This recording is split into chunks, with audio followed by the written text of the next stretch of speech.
Hi மக்களே, சென்னையிலேருந்து நான் உங்கள் வித்யா. வீட்டில் இருந்து நம்ம பண்ணக்கூடிய பிஸ்னஸில் அதிகமாக வருமானம் எடுக்கலாம் அப்படின்ற பிஸ்னஸில் இப்போ நீங்கள் பார்த்துட்ருக்க இந்த குந்தன் ஒர்க்கும் ஒன்று.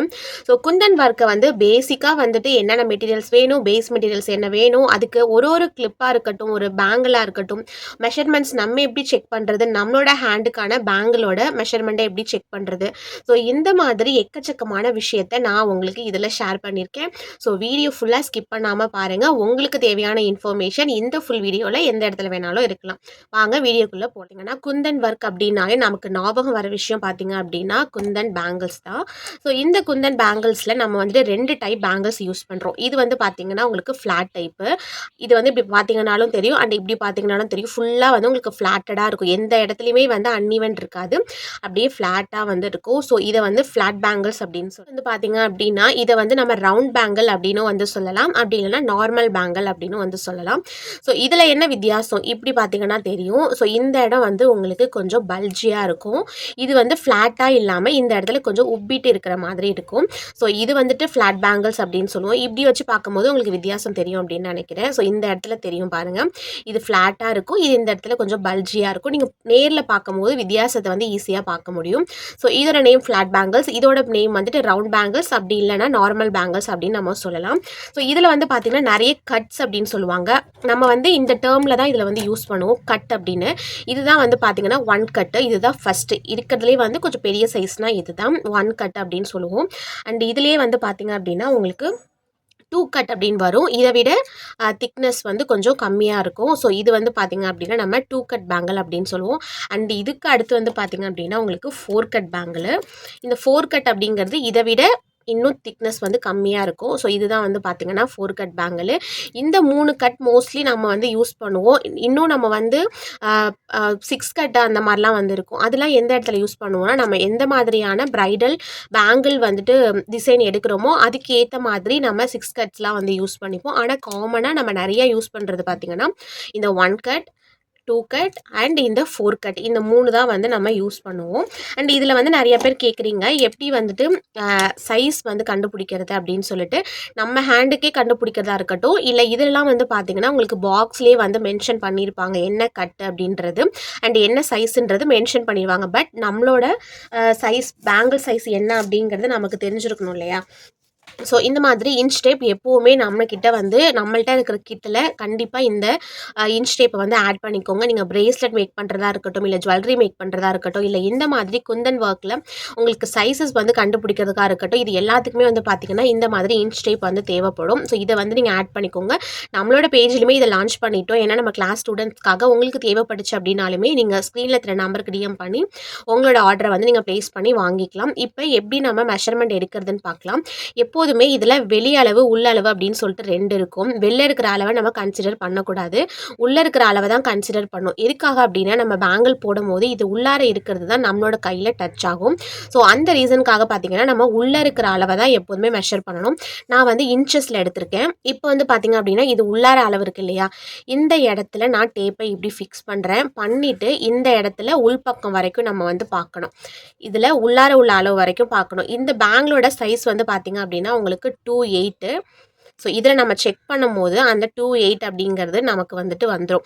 ஸோ இதே மாதிரி தான் நம்மளோட பேங்கிளோட சைஸையுமே நம்ம வந்து கண்டுபிடிக்கணும். இப்போ உங்களோட பேங்கிள் வந்து பார்த்திங்க அப்படின்னா 2.6க்கு வந்து கம்மியாக இருக்குது, 2.4க்கும் 2.6க்கும் நடுவில் இருக்குது அளவு வருது அப்படின்னு வச்சுக்கோங்களேன். அந்த மாதிரி இருக்கும்போது நான் என்னோட அளவாக எதை சூஸ் பண்ணணும் அப்படின்னு பார்க்கலாம். சில பேர் வந்துட்டு கையில் வந்துட்டு கொஞ்சம் கேப்பாக இருந்தால் நல்லாயிருக்கும், வளையல் மூவிங்கில் இருந்தால் நல்லாயிருக்கும் அப்படின்னு நினைப்பாங்க. அண்ட் சில பேருக்கு உங்களுக்கு பேங்கிள் வந்து அப்படியே கடிச்சிட்டு இருக்கணும் கையில், அந்த மாதிரி ஆசைப்படுவாங்க. இப்போ நீங்கள் சில்க் த்ரெட் மேக் பண்ணுறீங்க அப்படின்னா ஒரு வளையல், அந்த வளையலில் நீங்கள் வந்துட்டு த்ரெட் ரேப் பண்ண பிறகு அதோட சுற்றளவு வந்து பார்த்திங்கன்னா உங்களுக்கு கம்மியாயிடும். இப்போ உங்களுக்கு 2.4க்கும் 2.6க்கும் நடுவில் அளவு வருது அப்படின்னா நீங்கள் வந்துட்டு 2.6 வந்து எடுத்துக்கோங்க. ஏன்னா நீங்கள் வந்து த்ரெட் ரேப் பண்ண பிறகு சுற்றளவு கம்மியாயிடும். அப்போ உங்களுக்கு அந்த வளையல் போடுறதுக்கு ஈஸியாக இருக்கும். இதுவே நீங்கள் 2.4 வந்து சூஸ் பண்ணிட்டீங்க அப்படின்னா நீங்கள் த்ரெட்டு வந்து அதில் ரேப் பண்ணதுக்கப்புறமா உங்களுக்கு அளவு இன்னும் குறைஞ்சிரும். நீங்கள் போடும்போது ரொம்ப கொஞ்சம் டைட்டாக உள்ளே போகிற மாதிரி இருக்கும். ஸோ இந்த மாதிரி தான் நமக்கான சைஸ் எது அப்படிங்கிறத நம்ம வந்து கண்டுபிடிச்சிக்கணும். ஸோ ஃபர்ஸ்ட் வந்து பார்த்திங்கன்னா பேங்கிள் பற்றி நம்ம முடிச்சிட்டோம். அண்ட் நெக்ஸ்ட் வந்து பார்த்தீங்கன்னா, குந்தன் ஒர்க் மெட்டீரியல்ஸ்னா என்ன? குந்தன் பேஸ் மெட்டீரியல்ஸ்னா என்ன? அப்படின்னு சில பேருக்கு டவுட் இருக்கு. குந்தன் ஒர்க் மெட்டீரியல் என்னன்னு பார்த்தீங்கன்னா, இப்போ நம்ம குந்தன் ஸ்டோன்ஸ்லாம் வச்சு நம்ம மேக் பண்ணுறதுனால இதை குந்தன் ஒர்க் அப்படின்னு அதுக்கு நம்ம பேர் வச்சிருக்கோம். அண்ட் இதெல்லாம் வந்து பார்த்தீங்கன்னா உங்களுக்கு மெட்டீரியல்ஸ், குந்தன் ஒர்க் மெட்டீரியல்ஸ். ஏன்னா இதெல்லாம் வச்சு நம்ம வந்து பண்ணுவோம். இதுவே வந்துட்டு உங்களுக்கு பேஸ் மெட்டீரியல்னா என்னன்னா, இப்போ நீங்கள் பேங்கிள் வந்து மேக் பண்ண போறீங்கன்னா, இந்த பேங்கிள் தான் இதுக்கு பேஸ் மெட்டீரியல். ஏன்னா இதை பேஸாக வச்சு தான் இதுக்கு மேலே நீங்கள் ஸ்டோன்ஸ் ஒட்டுவீங்க. ஸோ இந்த மாதிரி பண்ணுறது எல்லாமே பேஸ் மெட்டீரியல். பேங்கிளை பொறுத்த வரைக்கும் இந்த மாதிரி பேங்கிள்ஸ் தான் உங்களுக்கு பேஸ் மெட்டீரியல்ஸ். அண்ட் இல்லை நீங்கள் கிளிப்ஸ் பண்ணுறீங்க அப்படின்னா இந்த மாதிரி கிளிப் இருக்குது பார்த்தீங்களா, எம்டி கிளிப் இருக்குது பார்த்தீங்களா, இதுதான் உங்களுக்கு பேஸ் மெட்டீரியல்ஸ். இல்லை நீங்கள் ஹேர் பேண்ட் பண்ணுறீங்க அப்படின்னா இந்த மாதிரி எம்டிஎஃப் போர்டு இருக்கு இல்லையா, இதுதான் உங்களுக்கு பேஸ் மெட்டீரியல்ஸ். ஸோ மெட்டீரியல்ஸ்னால் என்ன, பேஸ் மெட்டீரியல்ஸ்னால் என்ன அப்படின்னு டிஃப்ரென்ஸ் தெரிஞ்சுக்கோங்க. இப்போ ஃபஸ்ட் நம்ம பேங்கிள்ஸ்க்கு பார்த்து முடிச்சிட்டோம். அண்ட் நெக்ஸ்ட் வந்து பார்த்தீங்க அப்படின்னா, குந்தனில் அடுத்து ட்ரெண்டிங்காக இருக்கிறது வந்து கிளிப்ஸு, அதுக்கப்புறம் பார்த்தீங்கன்னா ஹேர் பேண்ட்ஸு. ஸோ இது வந்து பார்த்தீங்கன்னா நம்ம சென்டர் கிளிப் அப்படின்னு வந்து சொல்லுவோம். இதில் இந்த சென்டரில் நிறைய டிசைன்ஸ் வச்சுருக்கோம். நான் காமனாக இதுதான் இப்போ சேல் பண்ணிகிட்ருக்கேன். ஸோ இந்த கிளிப்பில் வந்து இதுலேயும் நம்ம மெஷர்மெண்ட் தெரிஞ்சுக்கணும். எதுக்கு எல்லாத்துலேயும் மெஷர்மெண்ட் தெரிஞ்சுக்கணும் அப்படின்னா, உங்ககிட்ட ஒரு கஸ்டமர் ஆர்டர் பண்ணும்போது எனக்கு இவ்வளோ சைஸில் இருக்கிற சென்டர் கிளிப்பில் பண்ணி கொடுங்க அப்படின்னு கேட்பாங்க. அப்போ நீங்கள் உங்களோட இருக்கிற கிளிப்பு என்ன சைஸ்ன்னு தெரிஞ்சிருந்தா தான் அவங்கக்கிட்ட எஸ் ஆர் நோ அப்படின்ற பதிலை சொல்ல முடியும். இல்லை நீங்கள் ஒரு சேல் பண்ணுறவங்க கிட்ட ஆர்டர் பண்ணுறீங்க அப்படின்னா இவ்வளோ சைஸில் எனக்கு வேணும்னு நீங்கள் கேட்கணும் இல்லையா.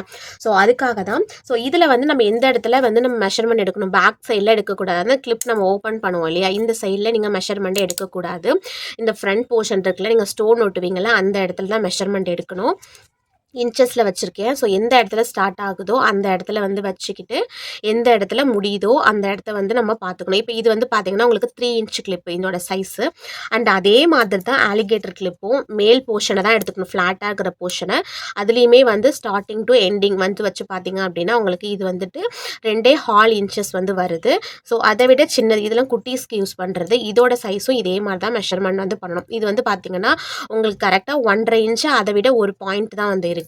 ஸோ இதே மாதிரி தான் வந்து பார்த்தீங்க அப்படின்னா நீங்கள் யூஸ் பண்ணுற எல்லா மெட்டீரியல்ஸோட சைஸையுமே நம்ம வந்து மெஷர் பண்ணி தெரிஞ்சு வச்சுக்கணும்.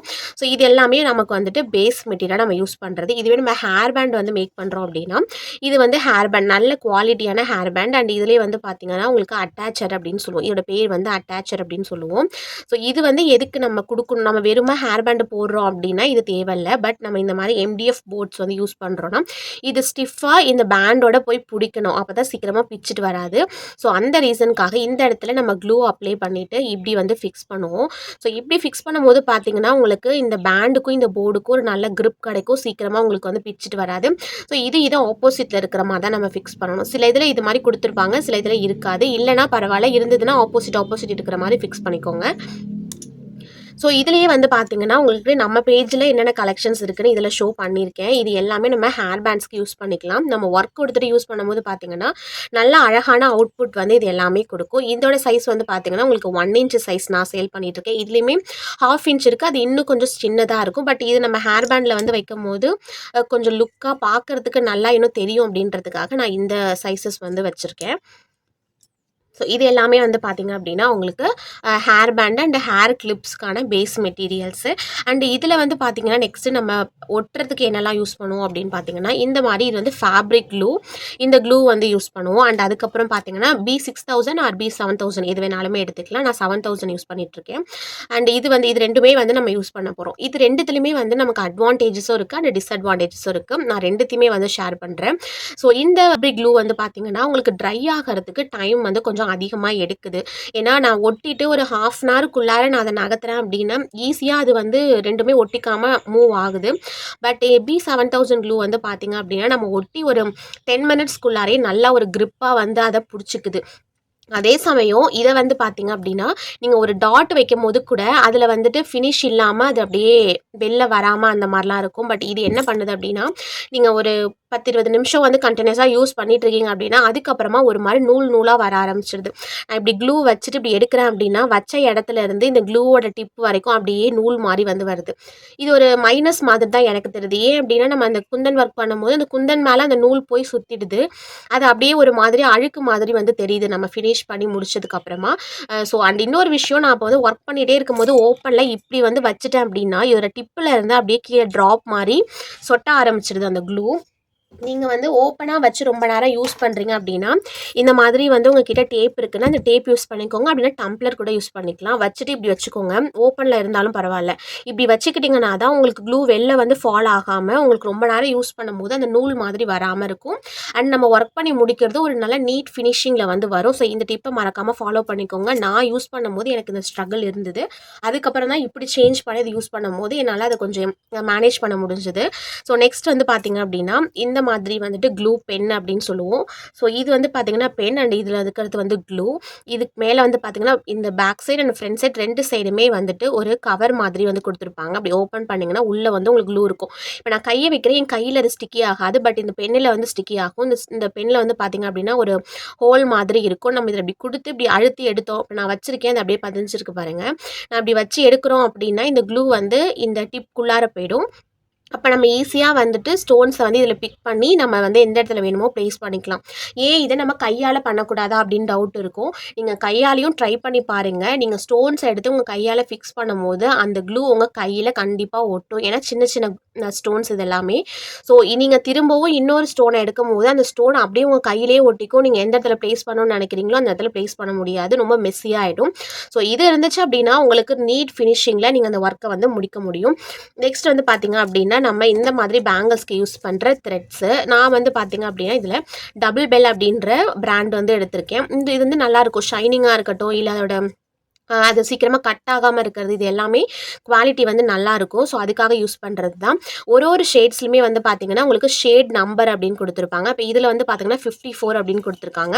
அண்ட் இதோட ஷேட் நம்பர் பார்த்திங்கன்னா 46ன்னு கொடுத்துருக்காங்க. நீங்கள் மேபி வந்து யூஸ் பண்ணிகிட்ருக்கீங்க, உங்களுக்கு அந்த த்ரெட் வந்து முடிஞ்சிருச்சு, ஆனால் அதே கலர் உங்களுக்கு வேணும் அப்படின்னா நீங்கள் இந்த கலர்னு போய் கேட்டிங்கன்னா உங்களுக்கு இதுலேயே அவ்வளோ ஷேட்ஸ் வந்து வரும். பட் ஷேட்ஸ்குள்ள நம்பர் அப்படின்றது காமன். இப்போ நீங்கள் இந்த நம்பரை வந்து சொல்லி கேட்குறீங்க அப்படின்னா கரெக்டாக அவங்க இந்த நம்பருக்குள்ள ஷேட்ஸ் எடுத்து கொடுத்துருவாங்க. உங்களுக்கு மாறவே மாறாது. ஸோ நீங்கள் என்ன ஷேடு என்ன கலர் யூஸ் பண்ணாலும் ஷேட் நம்பரை மறக்காமல் நோட் வந்து பண்ணி வச்சுக்கோங்க. அதே த்ரெட்டு திரும்ப தேவைப்படுதுன்னா ஷேட் நம்பர் கொடுத்தா தான் கரெக்டான ஷேடு வந்து உங்களால் எடுக்க முடியும். ஸோ அந்த ரீசனுக்காக வந்து பார்த்திங்கன்னா பேசிக்காக நம்ம வந்துட்டு Kundan bangles, clips, hair bands இந்த மாதிரி மேக் பண்ணுறது. நான் இன்னும் அட்வான்ஸ்டாக போகிறேன், நான் வந்து ஜுவல்லரி மேக் பண்ண போகிறேன், இல்லை 3D ஒர்க் பண்ண போகிறேன், இதுலேயே இயரிங்ஸ் மேக் பண்ண போகிறேன், இந்த மாதிரிலாம் நீங்கள் பண்ணணும்னு நினைக்கிறீங்கன்னா அடிஷ்னலாக இன்னும் 2-3 மெட்டீரியல்ஸ் வந்து உங்களுக்கு தேவைப்படும். ஸோ அது என்ன அப்படிங்கிறதையும் நான் இதில் உங்களுக்கு ஷேர் பண்ணுறேன். ஸோ ஃபஸ்ட்டு வந்து பார்த்திங்க அப்படின்னா இந்த மாதிரி வேக்ஸ் ஷீட்ஸு.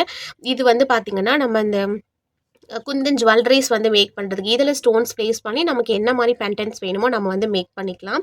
மேக் பண்ணிவிட்டு நம்ம கட் பண்ணிக்கலாம் ஈஸியாக. அண்ட் இதுக்கு அடுத்து வந்து பார்த்திங்க அப்படின்னா இன்னொரு முக்கியமான விஷயம் நம்மளோட OHP ஷீட்ஸு. ஸோ இது வந்து பார்த்திங்கன்னா டிரான்ஸ்பரண்ட் ஷீட்ஸ் அப்படின்னு சொல்லுவாங்க. ஸோ இதில் வந்துட்டு நம்ம ஏன்னா இப்போ இதில் வந்து கொடுக்குறோம் அப்படின்னா பேக் சைடில் உங்களுக்கு டிரான்ஸ்பரண்டாக இது இந்த கலர் அப்படியே தெரியும். பட் இதில் வந்து பார்த்திங்கன்னா உங்களுக்கு அந்த மாதிரி தெரியாது. இதுக்குள்ள அட்வான்டேஜ் அப்படின்னே எடுத்துக்கலாம். ஸோ இதில் நம்ம 3D ஒர்க்லாம் கொடுக்க போகிறோம் அப்படின்னா இந்த மாதிரியான ஷீட்ஸ் வந்து நீங்கள் யூஸ் பண்ணி அதில் 3D ஒர்க் கொடுத்துட்டு பேங்கிள் ப்ளேஸ் பண்ணுறதா இருக்கட்டும், இல்லை கிளிப்ஸில் ப்ளேஸ் பண்ணுறதா இருக்கட்டும் நீங்கள் பண்ணிக்கலாம். அதுக்கு மட்டும் இல்லாமல் நீங்கள் ஜுவல்லரி மேக் பண்ணுறீங்க, பென்டென்ட் நான் செய்ய போகிறேன், எனக்கு வேணுன்ற மாதிரி நான் டிசைன் பண்ணிக்க போகிறேன், அந்த மாதிரிலாம் பண்ணும்போது இயரிங்ஸ் மேக் பண்ணும்போது இந்த மாதிரி விஷயத்துக்குலாம் வந்து பார்த்திங்கன்னா நீங்கள் இதை யூஸ் பண்ணிக்கலாம். உங்களுக்கே தெரிஞ்சிருக்கும். இப்போ இன்வெசிபிள் நெக் செட் பென்டென்ட் வந்து ஓனாக மேக் பண்ணுறாங்க. இந்த ஷீட்ஸில் தான் நம்ம வந்து மேக் பண்ணி எடுக்கிறோம். ஸோ இந்த மாதிரி டீட்டெயில்ஸ் எல்லாமே வந்து பார்த்திங்கன்னா நம்மளோட அடுத்தடுத்த கிளாஸில் நம்ம ஷேர் பண்ண போகிறோம். ஸோ இப்போ நான் சொல்லியிருக்க எல்லா விஷயமுமே உங்களுக்கு யூஸ்ஃபுல்லாக இருக்கும் அப்படின்னு நினைக்கிறேன். அண்ட் நெக்ஸ்ட் கிளாஸில் வந்து பார்த்திங்கன்னா இன்னும் ப்ரீஃபாக நம்ம பர்டிகுலர் ப்ராடக்டாக எப்படி மேக் பண்ணுறதுன்னு பார்க்க போகிறோம். ஹேர் கிளிப் எப்படி மேக் பண்ணுறது, பேண்ட் எப்படி மேக் பண்ணுறது, 3D பேங்கிள்ஸ் எப்படி மேக் பண்ணுறதுன்னு தனித்தனியாக நம்ம எல்லாமே பண்ண போகிறோம். ஸோ சேனலை பார்க்குறீங்க அப்படின்னா மறக்காமல் சப்ஸ்கிரைப் பண்ணி வச்சுக்கோங்க. ஏன் அப்படின்னா நீங்கள் பிஸ்னஸ் ஸ்டார்ட் பண்ண போகிறீங்க அண்ட் உங்கள் பிஸ்னஸ்க்காக சில விஷயம் கற்றுக்கணும் அப்படின்னு நினைக்கிறீங்கன்னா நம்மளோட சேனலும் அண்ட் நம்ம போட்டுட்டு இருக்க வீடியோவும் கண்டிப்பாக உங்களுக்கு யூஸ்ஃபுல்லாக இருக்கும். ஸோ நெக்ஸ்ட் கிளாஸில் நான் உங்களை மீட் பண்ணுறேன். அந்த வீடியோ பிடிச்சிருந்தா லைக் பண்ணி சப்போர்ட் பண்ணுங்கள். Thank you so much.